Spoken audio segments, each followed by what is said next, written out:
Hey, I'm Dr. Jorgensen from Frontier Pediatrics, and we're here to talk about teeth today. I'm Dr. Josh Jenkins. I am with Smiles for Kids in Twin Falls, Idaho. So I think maybe this is a good time to talk about like braces and orthodontics and that. Can you give me like your down low on all of that? You were mentioning at the beginning that younger is actually kind of better. I think it'd be great for you to have an orthodontist on as well to kind of correct anything that I say that's not correct, right? That's a good idea. But we actually do extensive training in orthodontics during a pediatric dental residency. Okay. So we do have some background in this. Say 8 or 9 years old. There's kind of two reasons that you would or could see an orthodontist or do braces. Orthodontists do like to see most of their patients by 7 or 8 years old. I believe that's what the Academy of Orthodontists recommends, is about 7 or 8 years old. Okay. What we like to see 4 permanent teeth on top in the front and 4 permanent teeth on the bottom in the front. Okay. And then those 4 permanent molars that come in. So these are about 6 years old. Okay. 7, 8 years old in the front, maybe 9 years old. So Okay. between that 7 to 9 year old window, that's really a good time for us to be evaluating spacing. And why is that crossbites. at that point? Like, why is that advantageous versus waiting a little bit later? Yeah, so we will wait. Most people only want to do braces one time, right? I can speak to this from a dad too. It's expensive. So I've had 4 kids in braces already. Oh gosh. 2 of them had to have braces twice.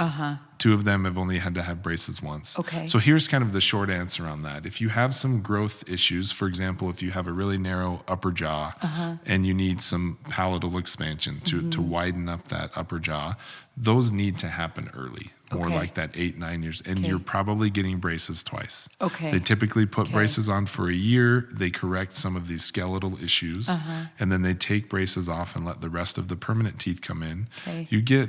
Most people lose all of their baby teeth by about 12 or 13. Okay. So if you can wait all the way until all of the baby teeth fall out, you're probably going to get braces at 12 or 13, which is that memory, right? Yeah, That's what I got them. Some kids do need braces early to correct some skeletal issues. Okay. If you wait on those skeletal issues, it will kind of prolong what they can do. You're probably going to be in braces a lot longer that second time. And sometimes they're not able to fix some of those things. Right, because I'm thinking of earlier. like skeletal maturity for kids. I mean, typically by about 14 to 16, you're getting pretty close to skeletal maturity. And I would imagine that probably is part of it because, you're impacting the jaw. That's right. You're not going to get changes within the jaw exactly without right. much more serious surgical intervention. Yeah. So that's why, and we're monitoring that kind of along these lines. When your permanent teeth come in, it's very, very common for your bottom permanent teeth to come in behind your baby teeth. It's probably one of our most common, quote, emergencies that we see. Shark teeth. We call it double parking your shark teeth, right? I love it. And we see a lot of children come in because mom hasn't seen that before. She's worried about what's going on with this. It is very common and very normal. Those teeth do move forward over time. Okay. So the tongue pushes forward, the lip pushes back. So a lot of times you'll have that permanent tooth come in, especially the bottom 2. It will come in behind. It will slowly move forward and then push out baby teeth. The baby teeth. Okay, yeah. Sometimes we do have to take out baby teeth if they just are not coming out. Okay. But most of the time we can wait on those type of things. Okay. When your permanent teeth come in, especially in the front, your permanent teeth are bigger than your baby teeth. Right. So everybody gets really worried. They think, I'm going to need braces for sure, or I have to get braces right now. Yeah. Your jaw is still going to grow some.